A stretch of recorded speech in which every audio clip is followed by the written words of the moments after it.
Next order of business is the roll call of members. Please indicate your presence when the sheet is open. If all the members voted, tally the roll.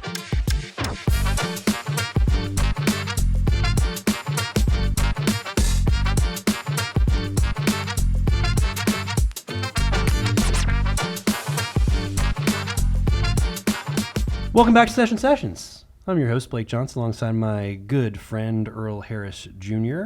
And today's special day. We've got a good guest. He is a small business owner, born and raised LaPorte County, serves on utilities, chairs the roads committee, and is also on the elections committee. He calls the city of Rolling Prairie home. And he's most famous, if you followed me over the years, most famous for giving my friends ammunition and bringing me to inconsolable tears in committee. And forever I'll be known crier Blake Johnson in the press because of his service to the state of Indiana. We have the one and only Chairman Jim Pressel. Jim, thanks for coming on and being a part of the show. Hey, thanks for having me. And I do think back at that committee hearing often. I often think about how did the Indy Star report it? The pregnant pause. The pregnant pause. Yeah, when all that took place. That was one of the toughest days, I think, in committee that I've had. So it was tough for both of us, my friend. It all worked out in the end. I was at a breaking point, and then it all worked out. Well, we're excited to have Jim on. Jim chairs the Roads and Transportation Committees. We talked about on the last episode. Transportation is going to be a big issue this session. Jim, why don't you kind of just give us a lay of the land on what's happening coming into the legislature this year as it relates to road funding in particular? Well, so road funding, when we came in, Earl and I came in together. We're classmates.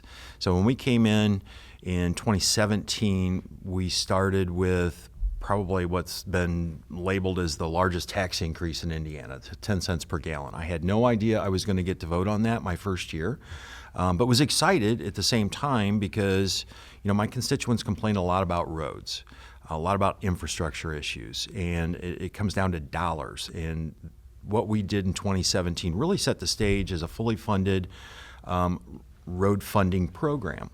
Now, fast forward a little bit, nobody really seen the COVID thing coming on, the pandemic, and then the inflation that followed that. So we're in a new world right now. Prices of things from asphalt to eggs. I mean, it's expensive. Mm-hmm. So that model is based on gallons sold. And if that's a business model and a revenue stream, and less gallons get sold, but things cost 30 or 40 or 50% more than what they did, you have a revenue stream problem. And you really need to start looking at, how do you replace that revenue? So I usually start off with people are getting better gas mileage. Mm-hmm. And that's just a fact. And hybrids and electrics. They are. Hybrids and electrics are playing a role in this, right? But it's such a small number. We need to be aware of that. We need to be cognizant of that fact, but it's a small number right now. The big thing is people get better gas mileage. Price of gas is coming down. So if you're selling less gas, regardless if it's an EV or a hybrid or just you're getting better mileage or you're driving less, maybe you're staying home for work, right?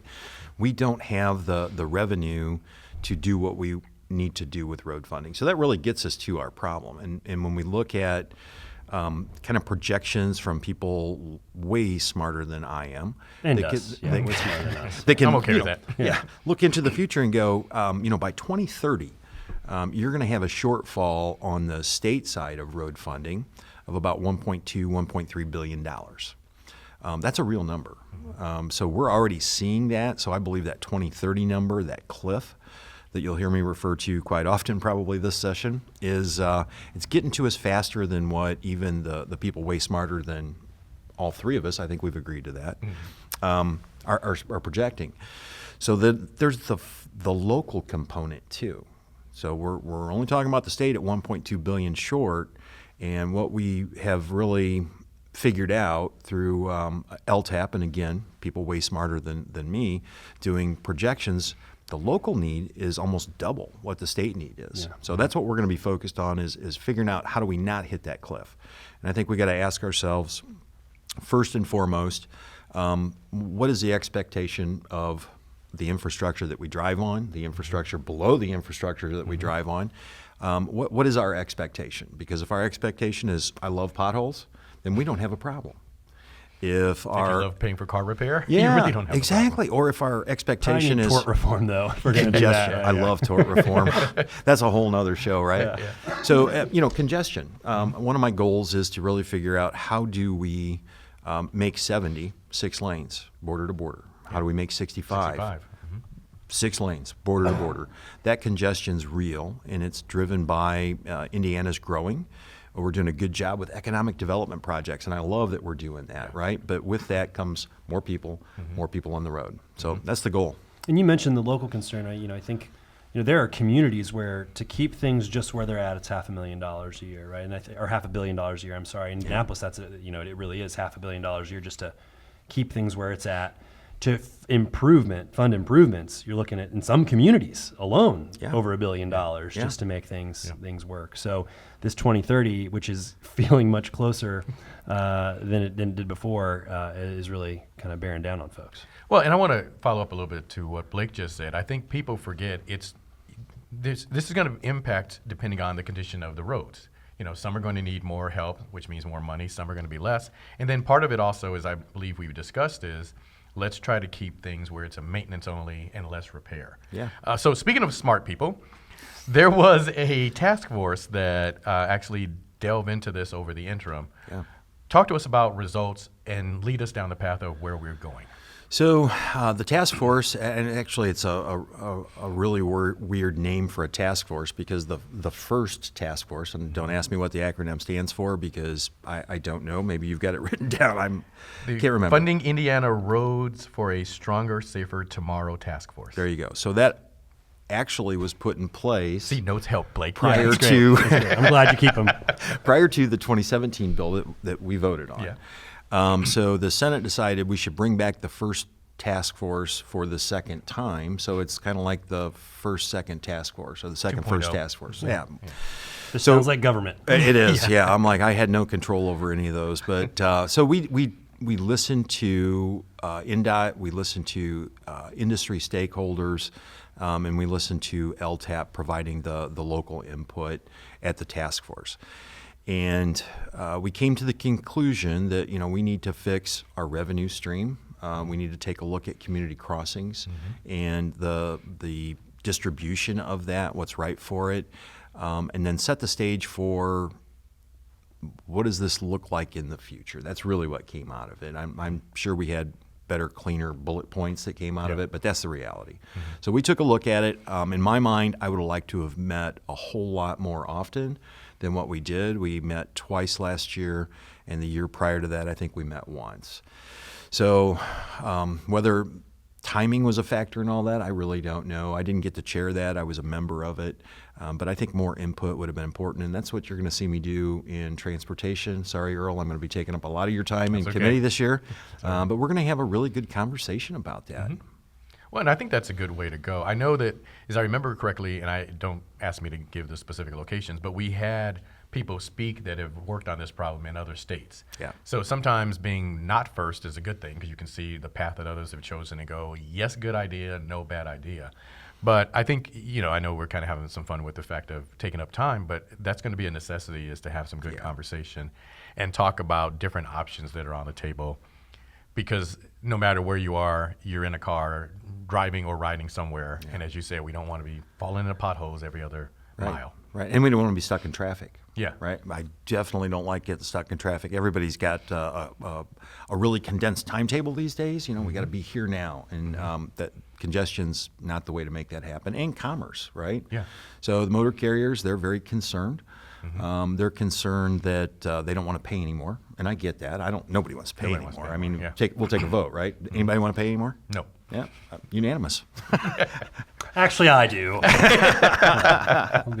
We're voting him road. off. You're off the island, Blake. No wonder you're no longer on roads. No kidding. Yeah, we'll get to that point. Yeah. Well, and you look at where we are in northern Indiana, 8094 is just basically crossroads to the country. Yeah. So I know I often get on 8094 and there's just trucks. Yeah. Which we need because there's commerce, moving things back and forth. So, they're spending a lot of time on the highway, but as you said, nobody wants to pay more. Right. They don't. Nobody wants to pay more. I don't, but I want good roads. So, is there somewhere in between, right? You don't want to pay more for traveling on roads, or I'm willing to pay more if I have good roads. Yeah. And I have no Or I have congestion. right? Traffic that moves. So that maybe, I don't know if you want me to mention the T word or not, but I'm happy to dive in there. I don't want you to, but I think we have to go down that path. So, Turmeric? It's a great Turmeric? spice. Is that know what we're talking about? no. Oh, I don't think turmeric doesn't help with Tolls, roads unless you fill in potholes with it, but then it gets really would squishy. have to pack it very tight. All right, go ahead. go Talk ahead, about Jim. it, guys. All right. You guys go ahead. I'll just. We opened up Pandora's box here. So, tolling's an option. It is, because it's a choice. I've looked at other states and what they've done. Tennessee had a model where they partnered up with an outside concessionaire, and they call it a choice lane. So basically, the state of Tennessee got a 80% discount on added capacity. So they got $1 billion worth of infrastructure, added additional lanes, and they paid $200 million for the $1 billion project. And then people choose to use those 2 lanes in congestion, right? So you can pay for it, you can get in those 2 lanes, and you're going to get a bill for it. And depending on what time you get into those lanes, you may pay more for that privilege, or you could pay less if nobody else is out there. So that's one model. You could do Call them something. legislator lanes, though, too. Legislator, the fast lane. Folks coming from north and south, they'll be in that lane. Oh, yeah. I'll pay for the privilege. Yeah. So Georgia really did an interesting deal, and this was maybe 2-3 months ago. They did 13 miles, and their P3 project, really they got $4 billion upfront money to the state to really allocate for more road funding projects outside of that area, and they created a toll system. And they got $4 billion worth of infrastructure improvement. So, that's an interesting model, right? Somebody else pays for the infrastructure. You still own it, and they're going to pay you $4 billion upfront money. Yeah. I think one Interesting. reality we should acknowledge here, though, Jim, is that our transportation secretary is about to roll off, and you're going to have somebody on your side. So you better get him on the phone. I don't know. We could get a hold of good old Pete, but it's a whole other ballgame. Pete's not helping. I did have Pete Buttigieg's phone number, but I've tried to call him, and I get crickets. Oh, man. Nothing. You should have had us call him. Yeah, it would have helped. Yeah. You see- Or not. Yeah. Pete picks up the phone for you guys, but not me? Well, I've never it's called not. him. It's been a long time. It's been a long time since he was picking up the phone himself, I think. Yeah, exactly. What's that noise? I always knew who to email in the office, at least. Yeah. That was something. Yeah, but- yeah.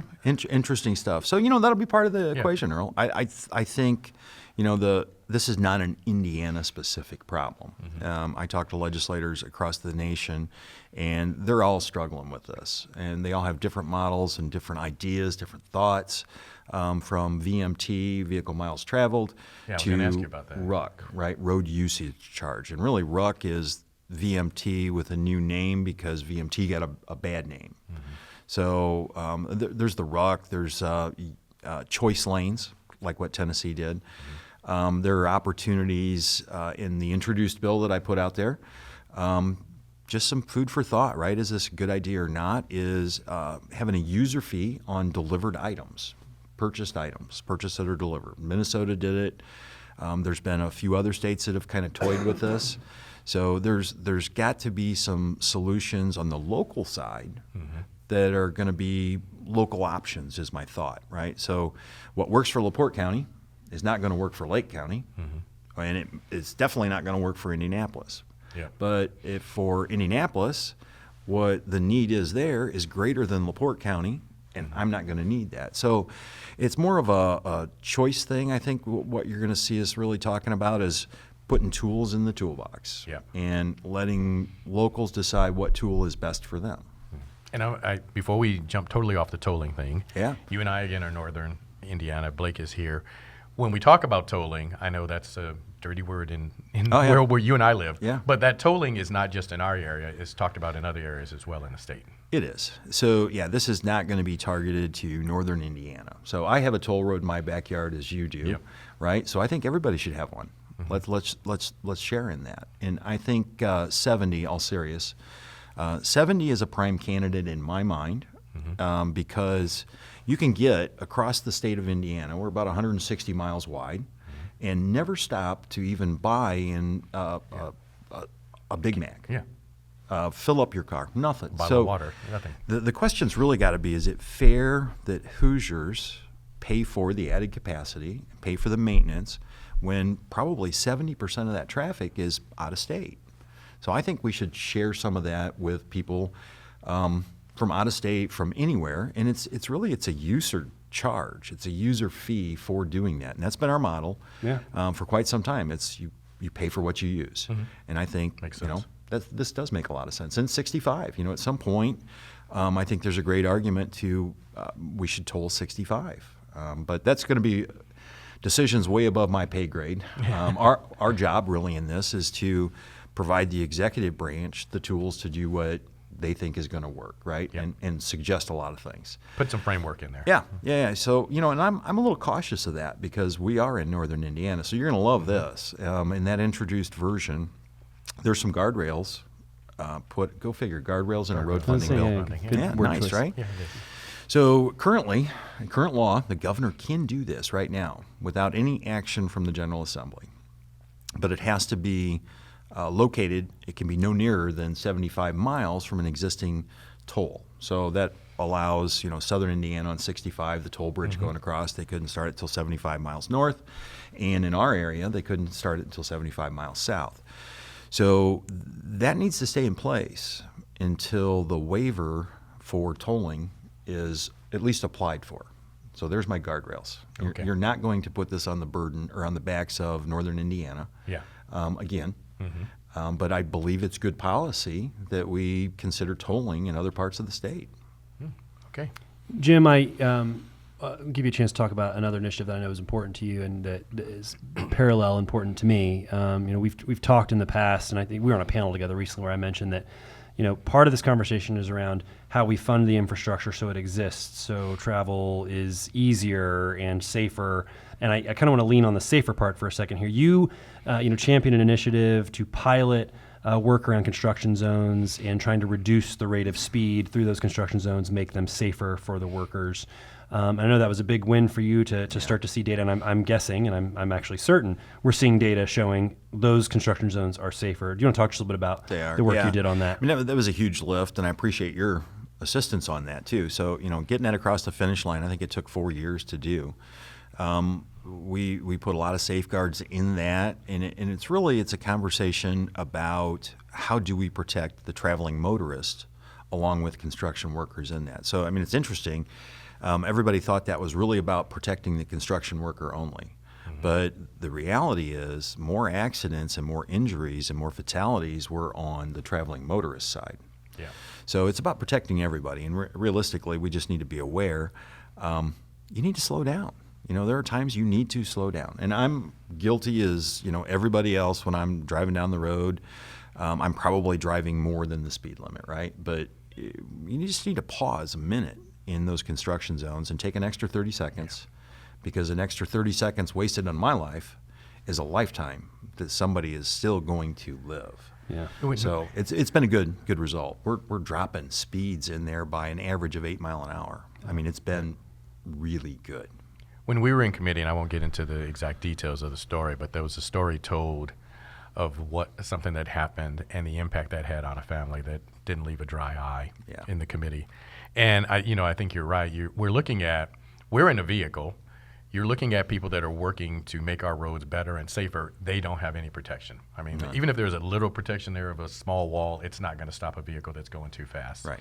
So I'm glad we were able to do some good, and it came out of some tragedy, but as often happens, tragedy, I can't get the word out, leads to some good things. So I'm glad we were able to do that. It does, and that's another one. Blake's was when we did the Indigo thing, that was a very emotional bill, the second half of that in committee, but that's another one. And I think you were in there during that committee too, Blake, and that was very emotionally charged. I won't talk about the member that is very hardcore, that was teared up, and I never thought I would see that. And then when I tried to say something at the end of that committee meeting to that father, That was a very tough moment. I'm getting goosebumps right now just thinking about it. So after that was all over, the governor did have a ceremony and bill signing, and I passed that on to that father along with the pen, and said, "This mean a whole lot more to you than it will ever mean to me." Yeah. I want to talk about so first I gotta say it right. We're gonna have a lot of great data out of this that shows how much safer streets can be.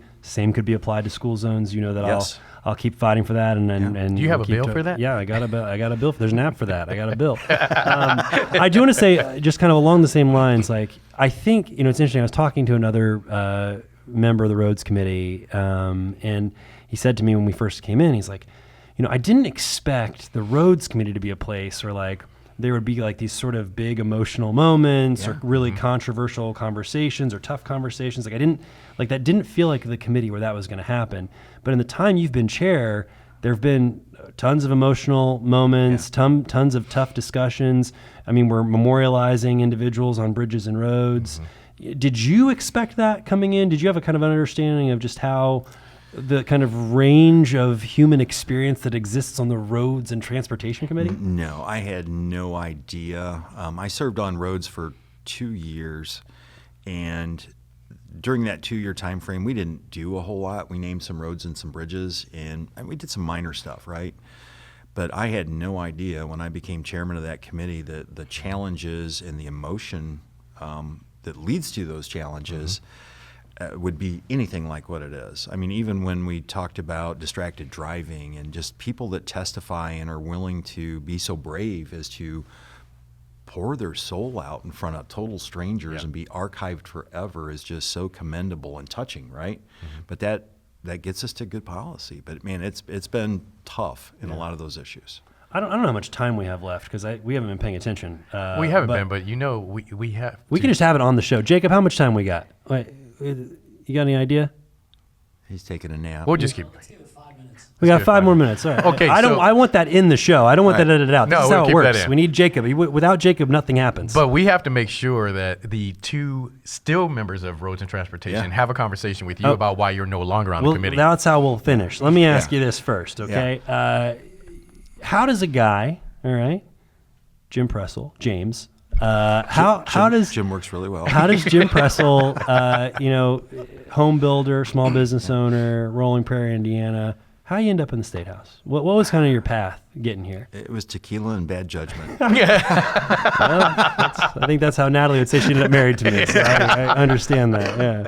No, I spent a lot of time at the Home Builders Association at my local level, and it really interested me on folks making policy that affected my paycheck as a business owner, my ability to provide for my family, and there was no input at the local level on things they were doing rule-wise that affected me. So I got engaged at the Planning Commission, jumped in there, and then went through the process. I was president of the Indiana Builders Association for a year. And then the representative that was in here previous to me said, hey, I'm going to retire, and you have beat on me for the last 4 years about safe and affordable housing. You understand the process. You're open and willing to negotiate and to find compromise. You would be a great legislator. Would you have any interest in doing this? And then the tequila and bad judgment came in. That's right? what happens. That's what happens. Well, that's a great story. There's always a different path that all 150 of us take to get here. And the ones that I love hearing the most about are like you, as you said. You were like, I was engaged, I was involved, I saw some stuff I wanted to make better. So instead of waiting for anybody else to make it better, I made that decision to jump in. And leverage then your experience and expertise in the area to come and contribute in a meaningful way to it, which I think is another important piece of it. It is. Hence the infrastructure and sewer bills. Yeah, Right? there you go. Yeah. There you Septic go. bills, sewer bills. Yeah, not sexy, Not but sexy. still No. necessary. But important and They're pretty part of our crappy daily bills. life. So here's what Ba-dum-boom. here's what happened. Okay, here's what happened as we wrap this up. I got even busier. I got a new full-time Isn't job. that a rap song? I'm getting busy. Because it is actually, I think, this is a part-time job. The legislature is a part-time job. Right? people forget sometimes, and especially folks that are just like paying attention. I think people think, I have people who still think we work in DC, but Fly on private jets to DC. I took a full-time job as an interim CEO of a nonprofit and had to scale back. I was on 6 committees the last 2 years. And so I had to scale back, and I did not make clear which committees that would be to the leadership, but they elected that despite my extraordinary successes on the roads committee, that I should serve somewhere else moving forward. So here I am without the two of you. And that's why I was really excited that this was going to be an episode this season, because when else am I going to get to talk to you guys? Are you believing that? No, I'm not. Okay, I'm good. pretty sure it was something I said. I think he just doesn't like either one of us. Yeah, so he could decided be. to move on. Again, known crier. I mean, the Indy Star doesn't mention me without talking about me being a known crier. So, I needed to get away from really emotional stuff like what happens in the Roads and Transportation Committee. Yeah, and I need no more pregnant pauses. Exactly. All right, before we wrap this up, I do want to bring up something. We had Chairman Ethan Manning on the show. He was our first Republican on. You actually were initially supposed to be the first Republican was, on, but yeah. a scheduling conflict.